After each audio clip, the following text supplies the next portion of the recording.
There is no one, no one. You can search the heavens high. You can search the very low. But there is no one, no one. I can search the heavens high. I can search the heavens high.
Well, good morning, everyone. We were listening to the sounds of Lisa McClendon, You Are Holy, one of my favorite gospel artists. I don't know if she's made anything new recently, but that was a piece that I used to listen to quite frequently in the late, around 2007, 08, somewhere in there. Well, I want to welcome each of you to this morning's Serendipity Sunday. Let me go ahead and get things set up this morning. See who's here with us on our chat. Okay, good. It's good to see you this morning, Alan. Angela, Mom, Courtney, Dorothy. Good to see you, Felicity. Rael, good to see you this morning. Teresa, Minister Tia, Trinity. It's so wonderful to see all of you this morning that have joined in on the Zoom room. And for those of you who have joined this morning on the actual YouTube channel, I welcome you also. I'm not facilitating that, but if you're out there, you can hear loud and clear. You can post your comments. At the conclusion of this morning's Serendipity Sunday, as each Sunday, I actually go in and I edit it and I post it out on our YouTube channel. So that way those who want to get the replay can do so. So I want to say good morning to each of you. You have joined me for this morning's Serendipity Sunday.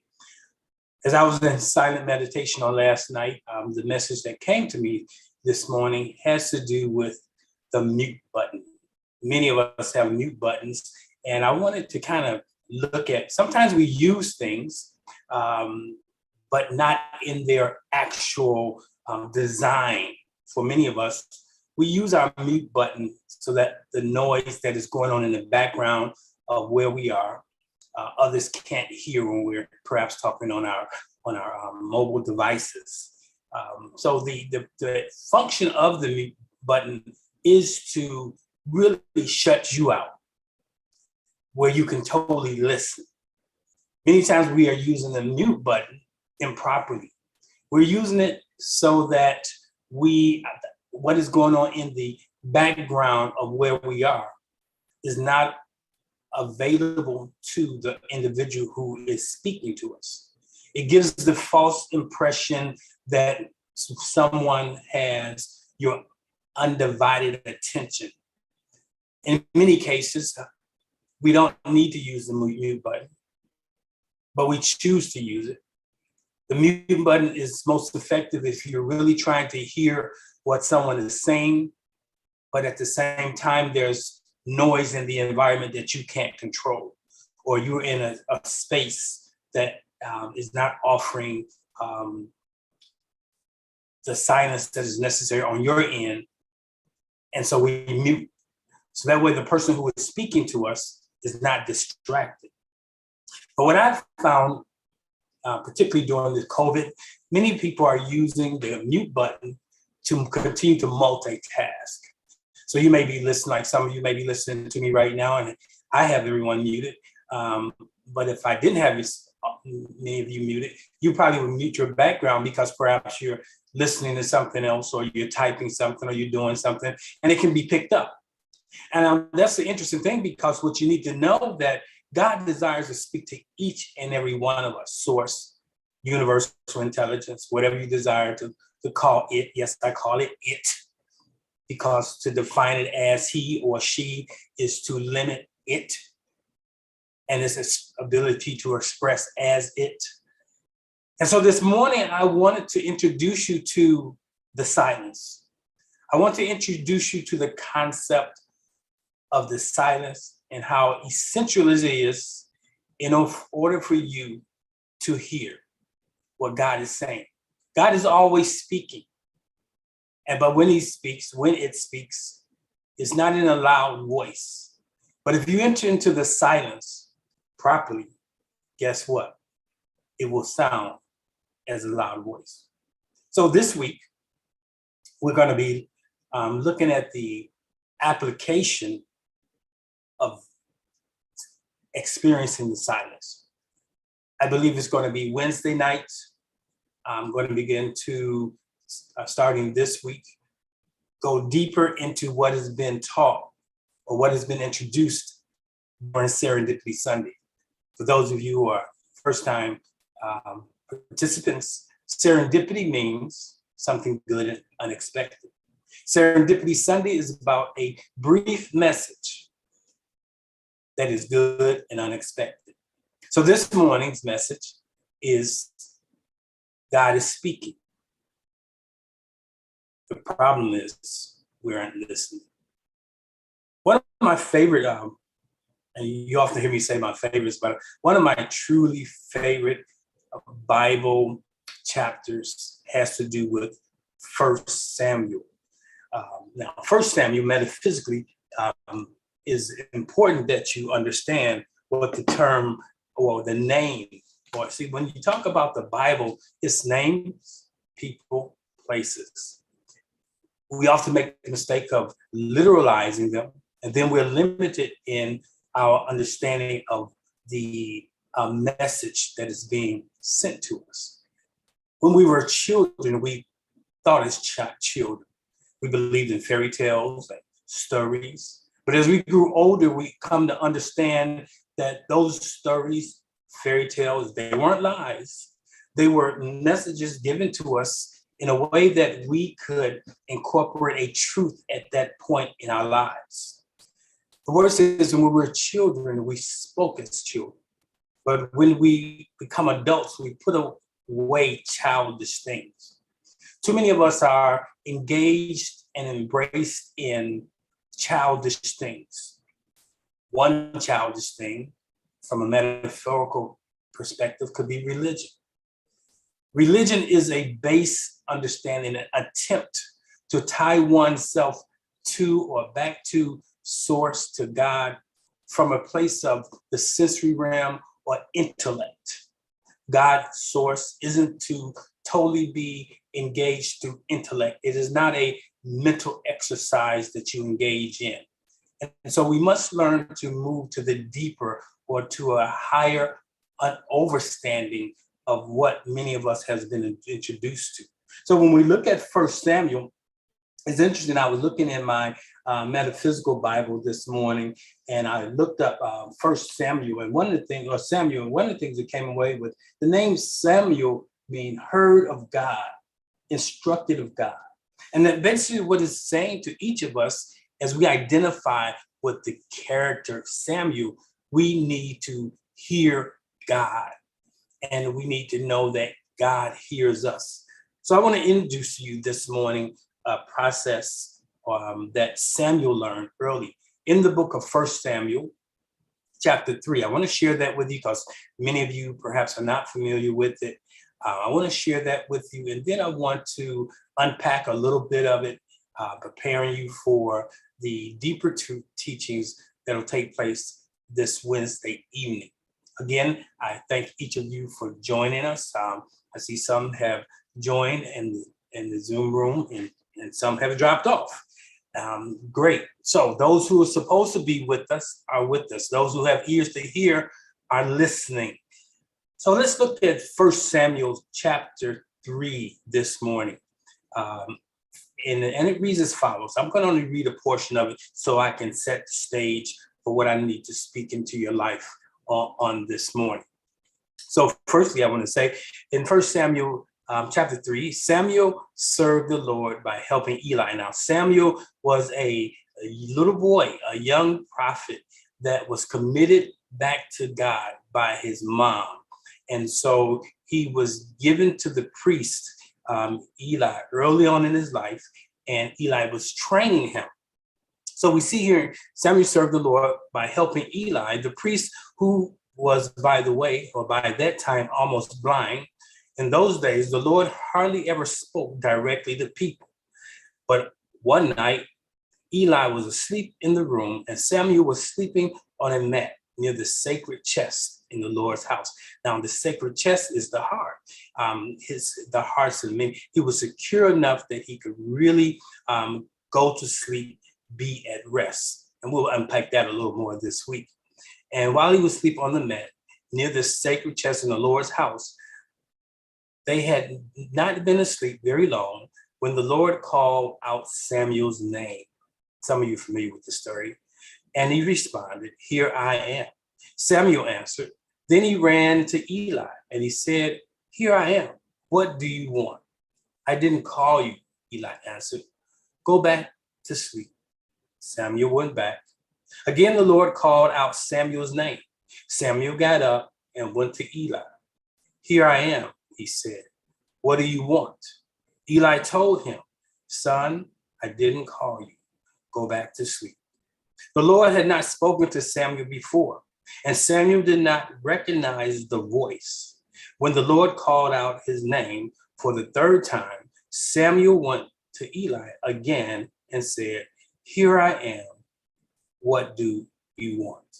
Eli finally realized that it was the Lord who was speaking to Samuel. So he said, "Go back and lie down. If someone speaks to you again, answer, 'I'm listening.' If someone speaks to you again, answer, 'I'm listening, Lord. What do you want me to do?'" Once again, Samuel went back to lay down, and the Lord then stood beside Samuel and called out his name, and done before, "Samuel, Samuel." "I'm listening," Samuel answered. "What do you want me to do?" So I wanted to set this week's meditation up simply by exploring this story. We see here for the very first time this young person in training finally hears the voice of the Lord. And it's interesting that this voice comes to him in a way that is totally aligned with what the scriptures tell us. If you have your Bibles and get the opportunity, I would like you to know that the scriptures speak directly to the importance of being properly positioned to hear from God at the most opportune times. So when we look in the book of Psalms chapter 4 or the fourth division of Psalms, there's a scripture I wanted to share. But it goes like this in verse 3. "But know that the Lord has set apart him that is godly for himself, for itself. The Lord will hear when I call unto him. Stand in awe and sin not." The scripture is saying here, stand in awe and don't miss the mark. Commune with your own heart, where? Upon your bed, and be still. Why am I saying that to many of us? Because many of us are so busy doing something, thinking something. And some people may say, well, I have a spiritual practice that has to do with the silence. Just because you're quiet don't mean you're silent. Many times, although when we do get quiet, our minds continue to process things.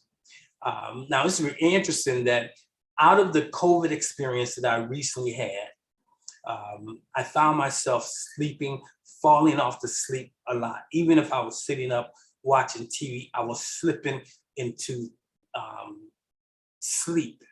I found that there came a point that I was no longer just running scenarios through my head. Maybe it's because I really wasn't feeling well, and I didn't have the energy to think about this thing or that thing.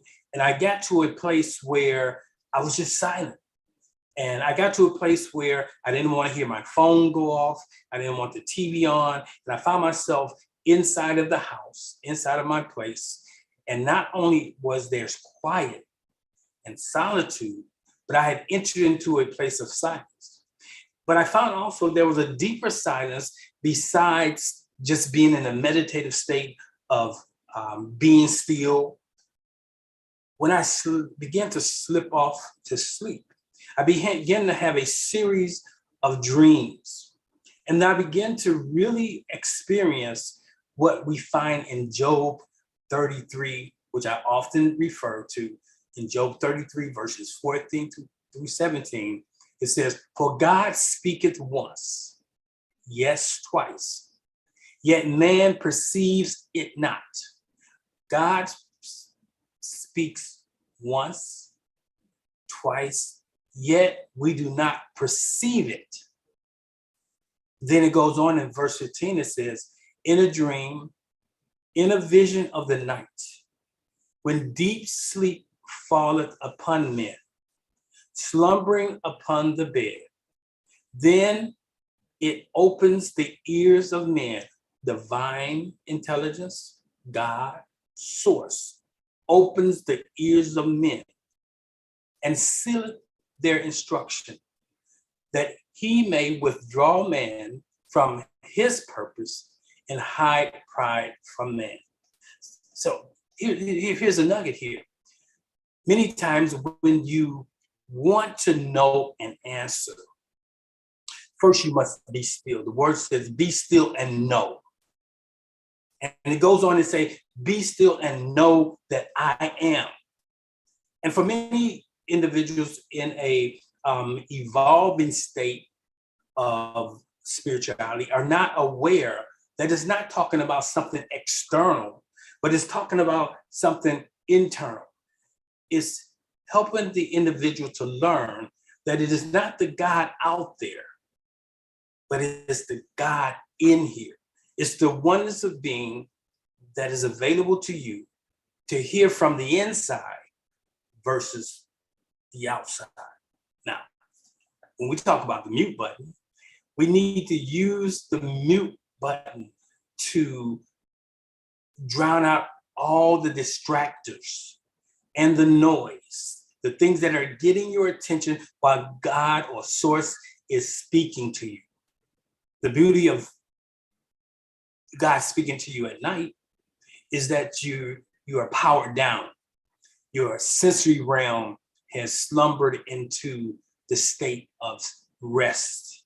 You're not using your eyes, your ears, your nose. You're not using your sensory realm. You're not using your intellect. For we know that this dream state has very little to do with the intellect, because in the dream state, you do think, imagine some things that are not reasonable or rational.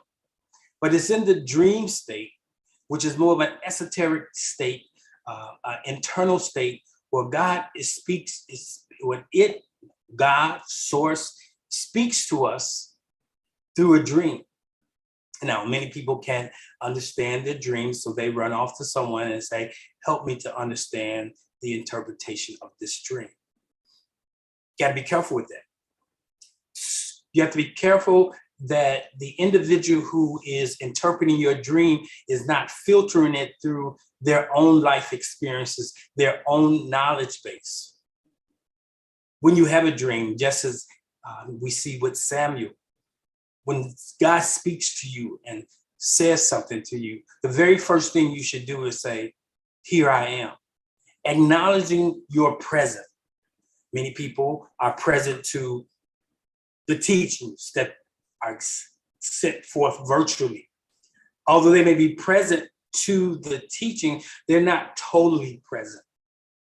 And so what we have to learn to do is get to the place of being present to right here, right now, to move from always multitasking, because in the multitasking, you're missing something. And especially if you're engaging source in a conversation or a download, nothing should take preeminence over that. And we need to find time every day, not only in our sleeping hours, but in our waking hours, that we enter into the silence. I'm going to speak to that this week. I'm going to speak to the importance of entering into the silence and what the benefits of being able to enter into the silence. Now, we must know a couple of things. Monologue isn't meditation. Meaning, sometimes when we go into the silence, we go into this conversation with ourselves, or we go into the conversation with God, with Source, and we are talking, but we're not listening. And sometimes you can hear God saying something to you, but you're waiting to ask another question, and just instead of just being still and present and hearing. Everyone who is hearing you isn't necessarily listening to you. How do I know that? Because many times when you begin to speak to individuals, excuse me, should have brought me some water with me. But when you begin to speak to individuals and you hear them say, I know, that means they're not listening. That means they are processing what you're saying, filtering it to what they believe, but they're not necessarily listening. When Source speaks to you, it is not speaking to you to affirm many times what you already know, but to give you what you need to know. For if you had the solution, you wouldn't toss and turn. If you had the solution, you perhaps wouldn't even be petitioning for the answer. It's one thing to ask someone for a solution or for advice, but then it's another thing to heed or to listen, and in a way that is attentive, that says, I'm picking up what you're saying so I can apply. What do you mean so you can apply? When you look there in that scripture, Samuel said, I'm here. He acknowledged presence. He says, your servant is listening, acknowledging, being receptive and open to know what it is that you desire for me to do.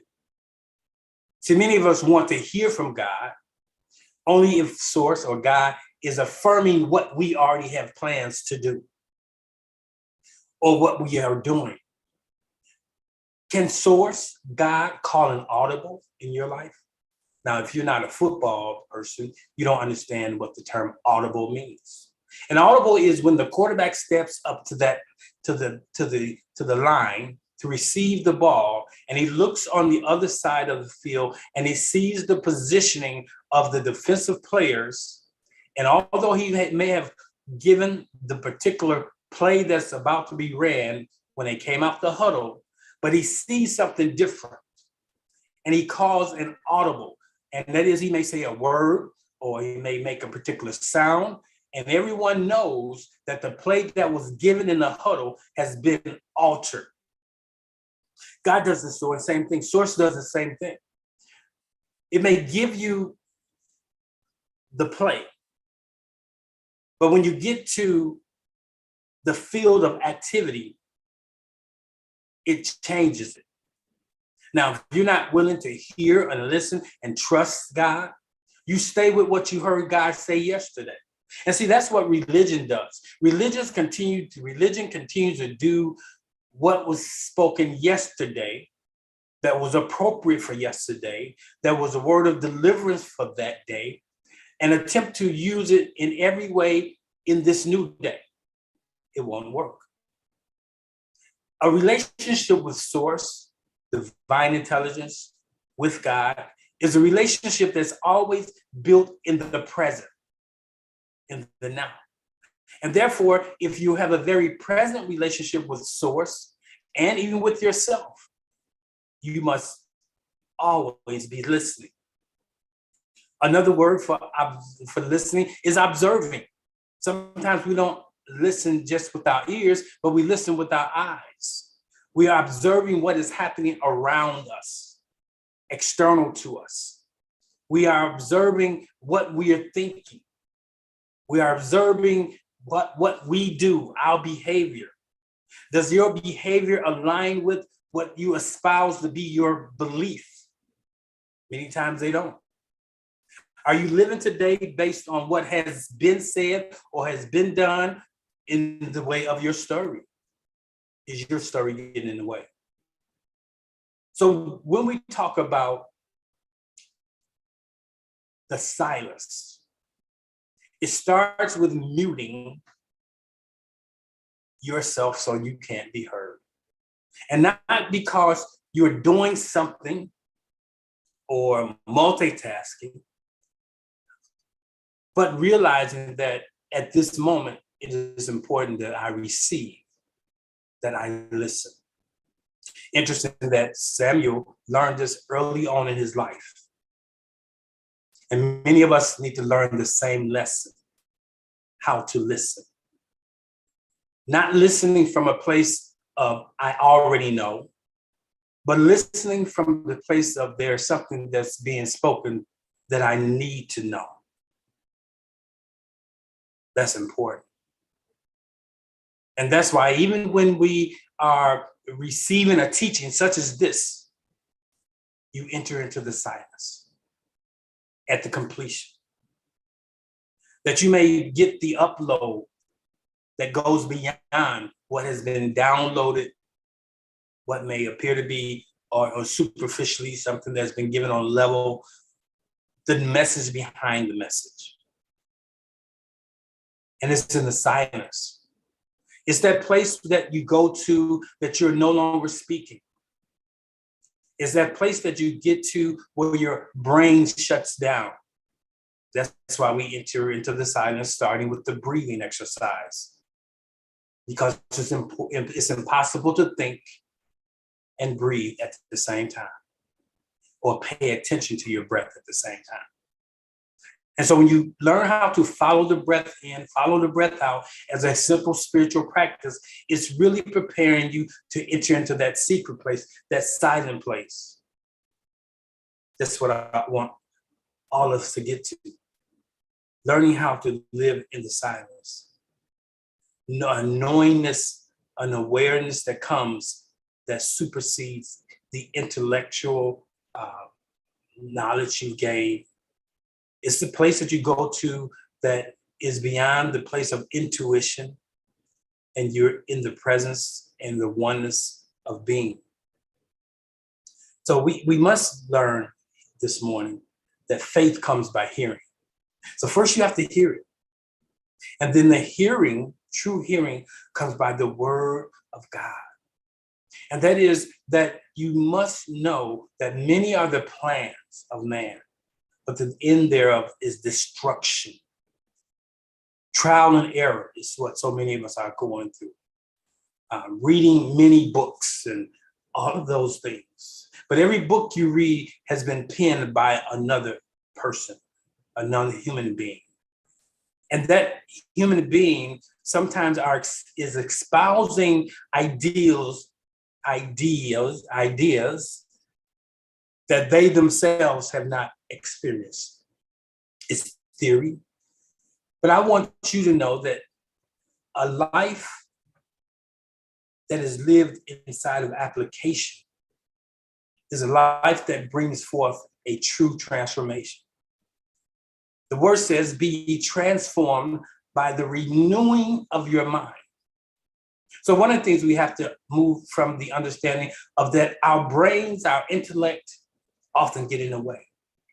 If you want to do the thing you've been designed to do, if you want to receive the thing you have been designed to have, if you want to really be the person that you know you should be, you have to learn to listen. You have to learn to not only go to the manufacturer's manual, what is it, Jeremiah 29:12, I know the plans I have for you to prosper you, to give you success, to get you to an expected end. Who is the I? Source knows. And who is source? You are. So you even know, but you don't trust yourself because you don't know yourself. And that's why we have to learn to be still and know. So this morning, I want you to know that the word silence and listening is really the same. For you cannot listen without silence. You know that? It's difficult to hear. And in the silence is when you're tuned in, tapped in to the frequency. You don't have to compete. You don't have to say what. You don't have to so you want to get to the place where you can hear. And it's in the silence. Many people don't like the silence because in the silence, they hear things. In the silence, there's a lot of noise. For some, when they get to the silence, true silence, it's a scary place. And then you may even be shocked to hear in the silence that still small voice that sounds audible. The first time Samuel heard it, he went to Eli 3 times. And Eli finally told him, when you hear that voice that sounds also audible, that you think is someone in the room, say, here I am, thy servant listens to do what it is you would have me to do. That's a simple message this morning. How are you using the mute button? Are you muting God out so that because you are fooling yourself into believing that God cannot see that you are multitasking, that you are mixing this with that? No. Source knows. And source respects when you mute it out. And source stops speaking because source honors your will. Sometimes it takes a situation to just get us to the point of just saying, I've tried it all. I've done this, I've done that, and nothing's working. But some of us won't get to the silence until we feel as though we exhausted all that we know to do. And the scripture says, okay, you can have it that way. After having done all that you know to do, then you stand. So source makes space for you to have the experiences you need to have. But there is a better way. There is a more refined way. And it's not your way, but it's Yahweh's. The Hebrew term for God is Yahweh. And so we say this morning, the silence is golden. That's my message this morning. So I hope this week that you will join me. I believe it's going to be Wednesday nights at 7 or 8 p.m. I'll get that to you in the form of an email. But I'm going to go deeper into the silence. How silence is essential to hearing, to the knowing of what it is you must do next. But many of us haven't experienced the silence. And it's not until you experience the silence and make the silence part of your daily spiritual practice, will you be able to actualize the God in you in a way that's bigger than you. I hope something was said this morning that's uplifting and encouraging. I hope this morning that you've been expanded in some way. So before we move into the green room, we're right at 8:30, and Serendipity Sunday lasts for about 30 minutes. And then those of you who want to bounce, who want to leave, feel free to leave. But then I usually open up the back room for questions, for conversation around what has been shared.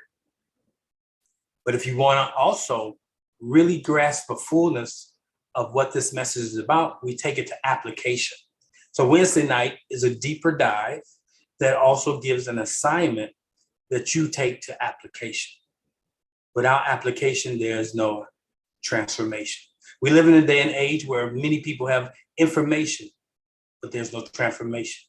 They have information about love, but they're not able to exhibit love because they have not experienced it in a way that they need to experience it. They have not made it practical. They have not, you can't say you love God whom you cannot see, but then not love your neighbor that you can see. I was studying this week on the history of New Thought from one of the wings or arms, which is unity.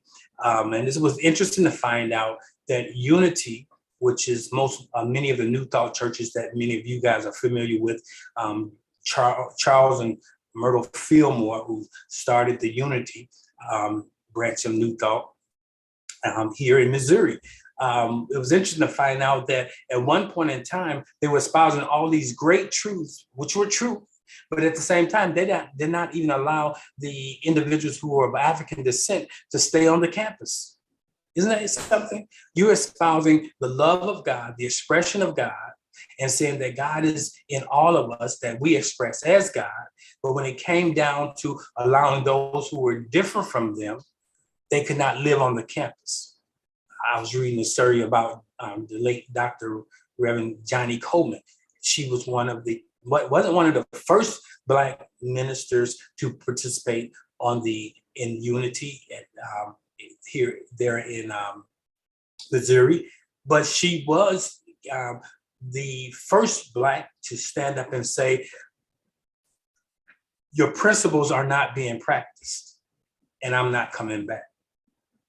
She had developed such a relationship with the student body, who were vast majority who were white, that they said, this is the early 70s. No, we won't stand for, the 60s, 70s, right, late 60s. And they petitioned and things changed. Things changed to the point where the Blacks didn't have to leave the campus and drive into Kansas City 15 miles away to rest or go to sleep. And they eventually could have a presence on the campus 24/7 like everyone else. And here's the point that I'm making here. So we have the individuals who are espousing truths, talking about things that they're not practicing. But we all must learn to practice what we preach. Because it's not until the thing we practice aligns up with what we preach, that the power of the thing we preach becomes present. All right, so a couple announcements. I want to say that every Monday through Friday, 6 a.m. Central Standard Time to about 6:15 is about 15 minutes. It's not meant to be all morning long thing, but a 15-minute meditative engagement. Join us for that. Morning meditations. We have some dynamic speakers, facilitators who present inside of that 15 minutes. I'm there. We offer prayer treatments.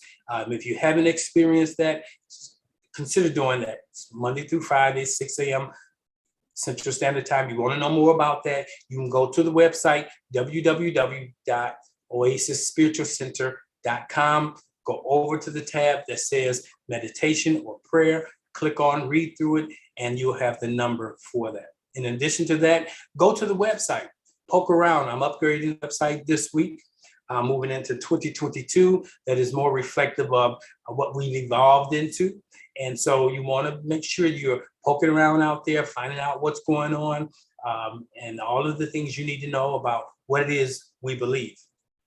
Lastly, this morning, I want to say that the website offers a place where you can participate in the offertory at any time. If you receive this message, not just on a Sunday, but it could be late on a Wednesday night, you have the opportunity that you could sow a seed. You don't sow a seed into this ministry because this ministry has a need. We don't have any needs. We are one with source, and where source is and where sources, resources are, we're there also. But we also realize that source uses individuals like you and I to be a blessing to others. And so if this ministry has in any way touched you, delivered to you, value to you, consider sowing a seed. Again, not because we have a need, neither because of greed, your greed. Sometimes people sow a seed in order to get the return, but that's not giving from the heart. When you sow a seed, you sow from the place of appreciation. When I give a tip to a individual who has served me in some way, it's an act of appreciation of the value they have brought into my life.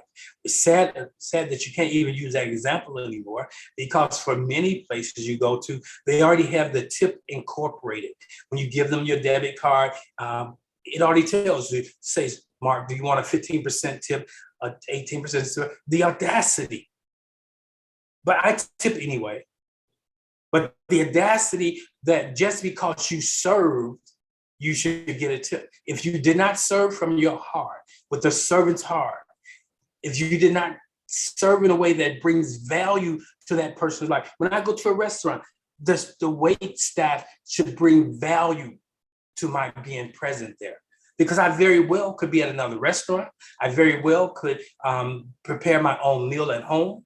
But when I go to a establishment to have a dining experience, the wait staff should provide that experience. And the greater the experience, the greater my appreciation. And I reflect that through the seed of gratitude I sow. Likewise with the ministry. Many times, because of the exploitation of the topic of money, many people are not sowing into virtual ministries because they say they don't have a need, it's virtual. Well, you don't sow into a ministry because the lights need to stay on or the gas needs to flow or anything. You sow the seed because of the value you have received. So I want to say thank you to those who have supported this ministry throughout this entire year, those who support this ministry at the frequency in which they do, at the level that they do. But I want you to examine yourself today. Are you giving out of habit or religious responsibility? Or are you giving from the place of, I find value here, so I'm going to give something that is valuable to me? So thank you for that. So we're right at 8:40. What I want to do this morning is open up for questions. Let me go here to pull up the chat. Awesome. Let me see if I can pull this up, make it larger here. Okay. Wow, we have quite a few people that made some comments this morning, besides their blessings of salutations. Minister Tia says, the truth is simple. Oh, a simple message is all that is required to convey it. Silence, as Seppi said, silence is golden. Be still and know. I'm going to unpack that this week. There's some power in that. Someone spoke the first word of Kwanzaa, umoja, that is unity. And if we talk about unity this morning, we're talking about the unifying of you with source, with God.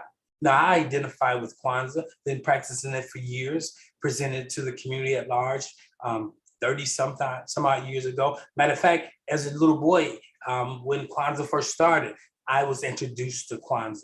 And though we did not practice it in my home, I was made aware of it.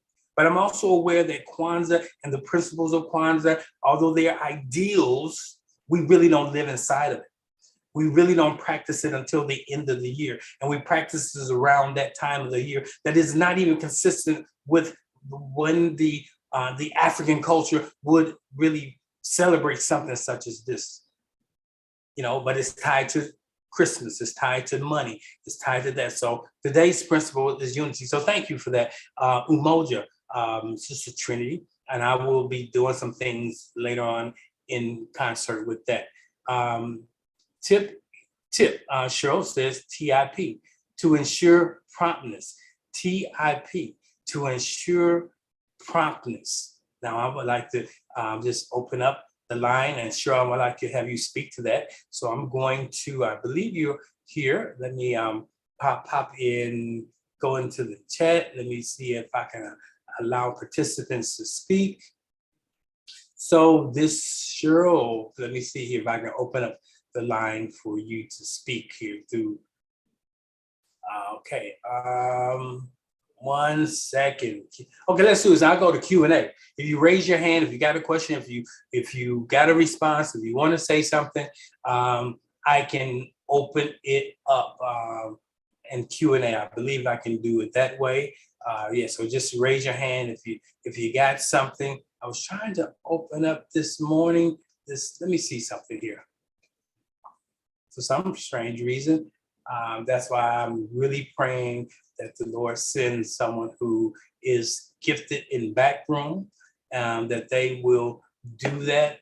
Even, we had a person that was doing it, but the resources was not strong enough that I can continue to support it.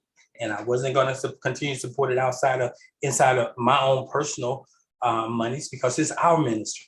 So if you got a question or something, just go ahead and put it in the chat and we can go from there, because I'm not able to pull in the conversations this morning.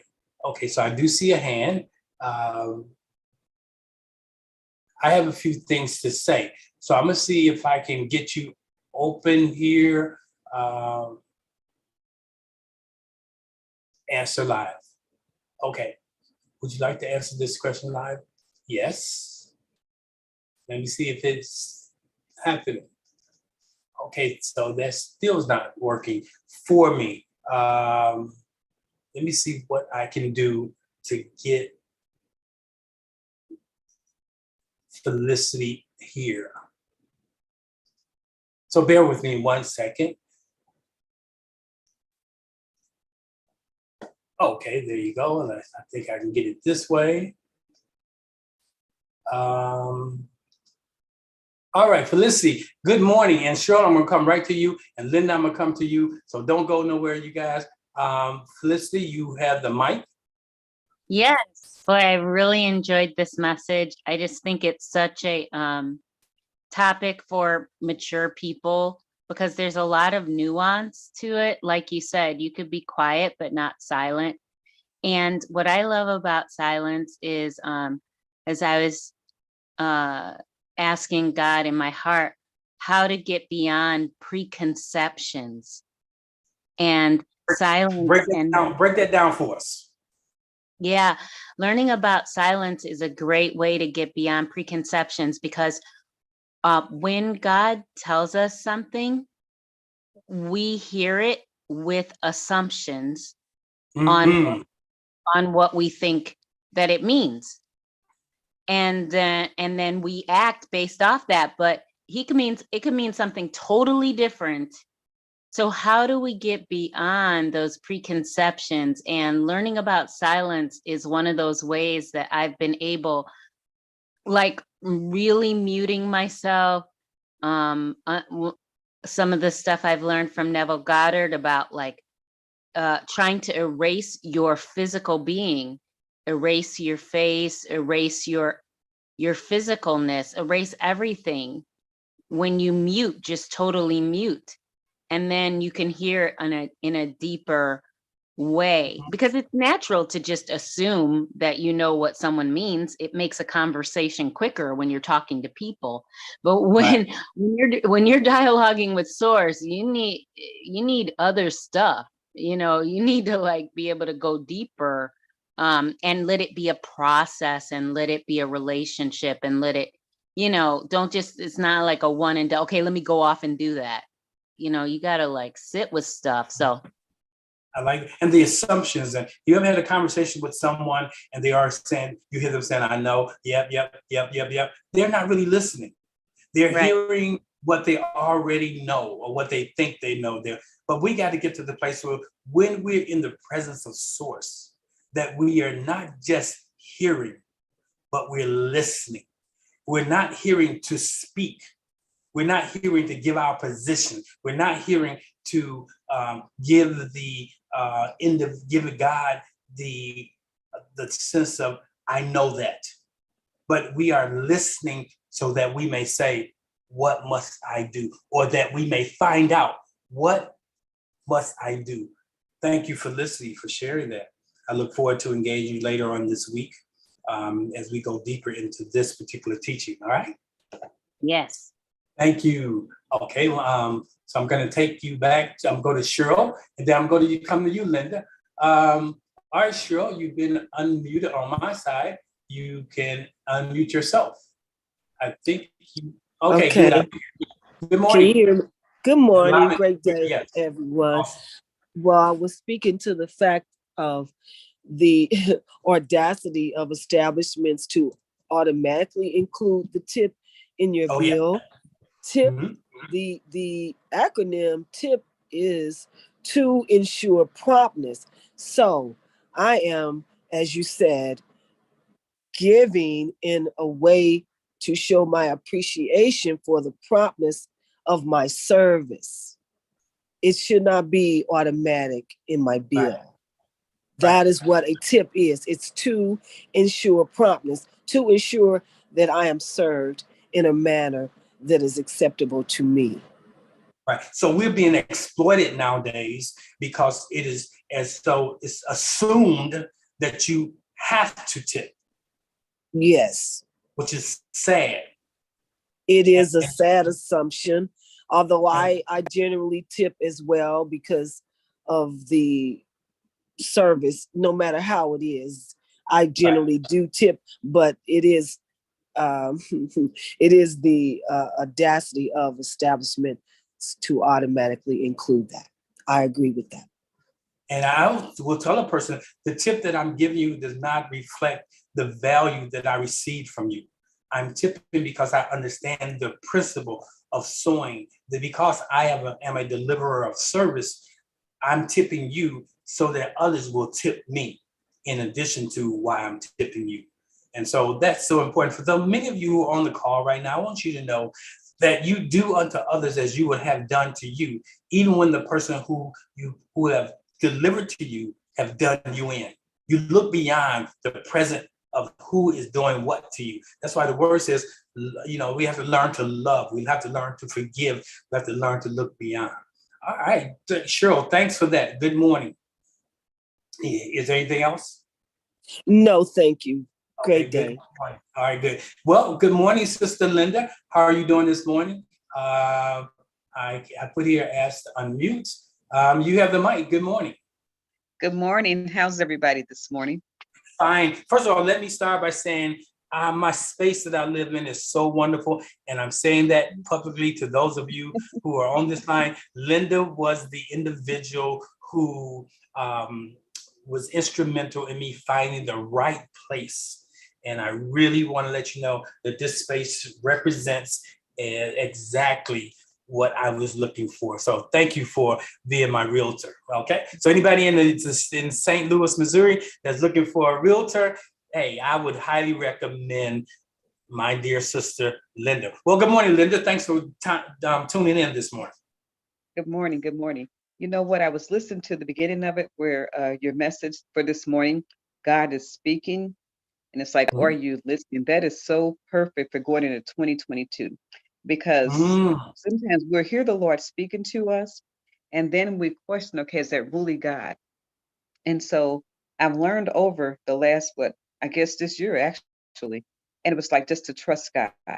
When you're hearing something, it's like, that's not something just hearing, he's speaking to you. So learn to listen and be patient. And at one point, just like when I was about to give up on my kidneys, I said, well, maybe they have to remove the right kidney or the left kidney. And so when you had sent me those scriptures, you prayed, and then it's like the Holy Spirit was like, well, Linda, why are you giving up? Everybody else is praying for you. And I had to pray for myself and ask for forgiveness first, because I was giving up. And it's like, why are you giving up? So I thank God for everyone that prayed for me. And the kidney, she took the stent out on the left side and it's functioning on its own. So I thank God for that. And the Yes. silent part, I can't wait for Wednesday to hear the other part. Because And I want you Mhm. go ahead. I'm sorry. Yeah, because when you think of silence, we need to be quiet. That's why he said, be still and know that I am God. So we have to just be still and just listen, and we'll get our answer, whatever we're praying for, what's on our hearts. He's going to reveal it to us, but we have to listen. That's the most Yeah. important thing. Yeah. So I want you to say with me this morning, I am perfect, I am perfect, whole, whole, and complete. and complete. Amen. So I'm standing in total agreement that you're going to see the miraculous move of Source God in your life. We must move away from the human condition of it's normal to be sick. It's normal to be sick. It's normal for our bodies to malfunction. Till we go back to the word says we are fearfully and wonderfully made. We have dummied down the power of God because people don't want to do the work to experience the expression of God. How do you know you can't be healed if you've never been sick? I went through a COVID experience, and I want to say that I had to shut down the TV. I had to shut down all the people telling me to take this medicine, to do this, that, the other. No, I don't need to take. If I could take the medicine, or if I could take the antibodies that you're recommending, I could take the shot. But I stand, me, not you. I'm talking not to you, Linda, but to everyone who's under the sound of my voice. I am a spiritual practitioner. I am a spiritual leader. And I do not lead as the crowd, but I'm out in front of the crowd experientially. If it don't work, I'm not going to work it. And so I can see how what could have been a worst case scenario, because I stood in my beliefs and my expectations and the knowingness that I am perfect, whole, and complete. I don't care what the sickness you have, what the disease you have, what the diagnosis you have. Whose report are you going to believe? And the word says, be it according to your belief. If you think you need to take a particular vitamin, if you think you need to do a certain course of things, those are all material ways of attempting to express in your most perfect self. But there's a more perfect way, and it's the spiritual way, aligned with the mental way. Right. Sure. And So Teresa said, listening is receiving. Most people are not listening to receive. They are hearing, but they're not listening. right. Come on now. Awesome. Well, thank you, Linda, for sharing that. And Okay. I look forward to your continued participation when your schedule allows for it. All right. God I want to share bless one you. more thing. Okay. Go ahead. Go ahead. Okay. Was that I had to also change my diet drastically. And I'm going to tell you, so it's not a diet, it's a way of living. So when I started Yes. eating fruits and vegetables, very little meat, and the same doctor that I was going to, I got another doctor now for my kidneys. But anyway, and I was watching my sodium, my potassium, and the phosphorus. And so when I went, he said, "Oh, you're doing really, really good." And so I shared that with him. He says, "Well, no, just watch the sodium. That's the main thing." Now, and I thought, okay, now he just lost his client, because I know if I wasn't doing all three, then it wouldn't have happened, where my kidneys are functioning, the level is where it's supposed to be, even better. And they were surprised, but it's like we have to do our part as well. And so that's Yes. one of Now, those fruits and vegetables. yeah. And so I want to add to that. Even when I was going through the COVID thing, I could not taste anything other than sweet. I could taste sweet and I could taste salt. I could not taste seasoning. But the Spirit told me exactly what to eat. It told me to eat spinach, so I prepared myself. I didn't overcook my spinach. I put my spinach, my garlic, and I had tomatoes. I had those and I ate that. I drank a lot of water. And so your body will naturally tell you. So we need to learn to eat to live instead of living to eat. Our Amen. food is our medicine. Every pill that has been designed by Big Pharma is modeled after what it knew a certain nutrient in certain foods could give us. but it circumvented it by coming up with a pill. But there's something about things that come out of nature. Nature nurtures us. So thank you for sharing that this morning. So I You're have welcome. one more person here I want to share. I see a comment here in the feed, and it's from one of my sisters, Rael, one of my peer coaches. She says, I have a different take on I know. When I've spoken with my sister, my best friend, my therapist, we've also gained an understanding that in some situations, we actually do already have the solution.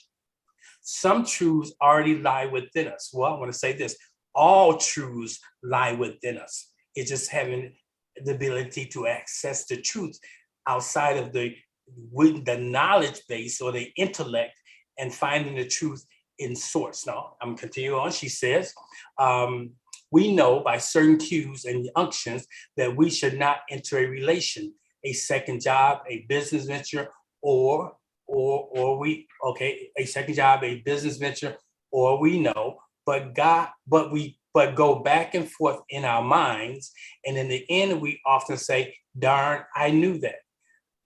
And even in your current space, Asar, you knew when it presented itself, there is so much here. The key is inside that where your truth, that's where your truth, love, and solution lies. Thank you. I appreciate this. Thank you for that comment. And it's packed with truths. I do want you all to know that in this particular teachings, when I say I know, I want it to be from that which all of us has heard or stated at one time. When someone is sometimes sharing with us information and we say, I know, because we want them to know we're on the same wavelength or already know that.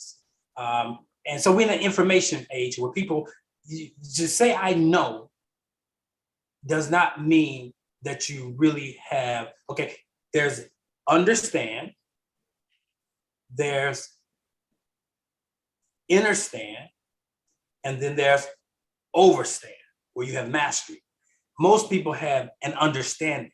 They have a consciousness. They have awareness of a truth or a possible truth, but they have not taken it to the next level of intimacy.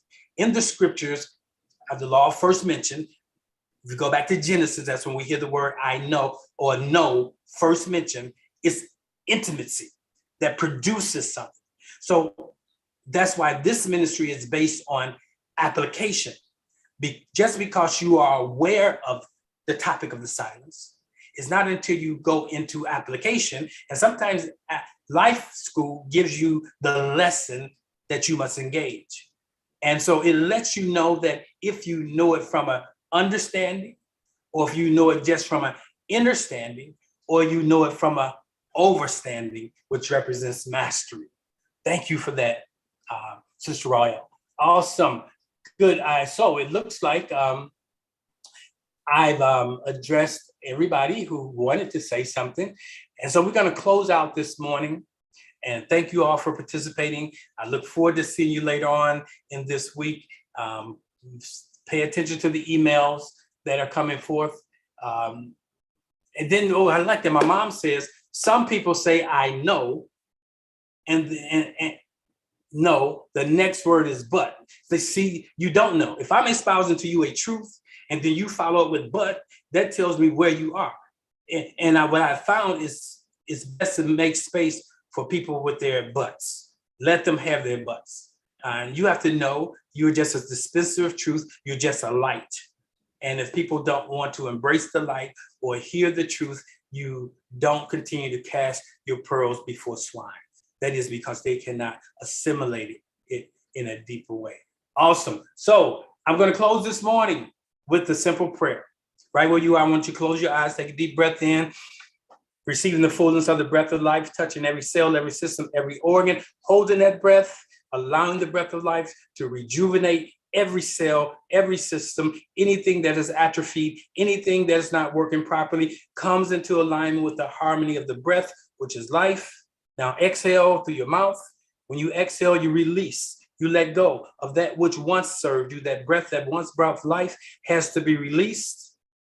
And you make space for the next because you trust that there is more where that came from.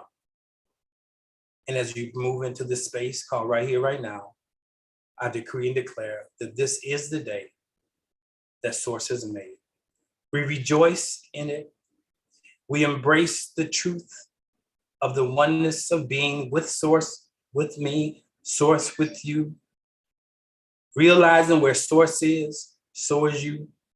Realizing this one absolute truth, that you have the Christ consciousness and that you do not count it robbery or consider it robbery to consider yourself equal with God or Source. Not equal as in same, but of the same source.